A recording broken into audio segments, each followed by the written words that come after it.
আজি বৰপেটা উপায়ুক্তৰ কাৰ্যালয়ত বৰপেটা জিলা পৰিষদ গঠনৰ কাৰণে সভা অনুষ্ঠিত হৈছিল আৰু সেই গঠন হোৱা সভাত আমাৰ ভাৰতীয় জাতীয় কংগ্ৰেছ দলৰ ফালৰ পৰা আমি সভানেত্ৰী পদত আৰু উপসভাপতি পদত আমি প্ৰাৰ্থী প্ৰক্ষেপ কৰিছিলোঁ।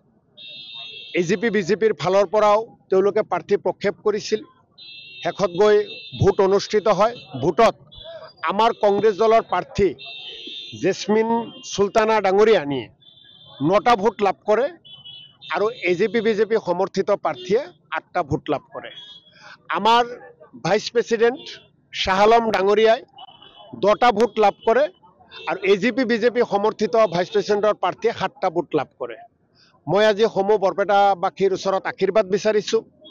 আমাৰ দলৰ 9জন কংগ্ৰেছ দলৰ সদস্য জয়যুক্ত হৈছিল। আজি 9জনেই কংগ্ৰেছ দলৰ প্ৰাৰ্থীক হাইকমাণ্ডে চূড়ান্ত কৰি দিয়া প্ৰাৰ্থীক তেওঁলোকে ভোট দিছে। গতিকে এই 9জনৰ কাৰণেও ৰাইজে যাতে আশীৰ্বাদ কৰে।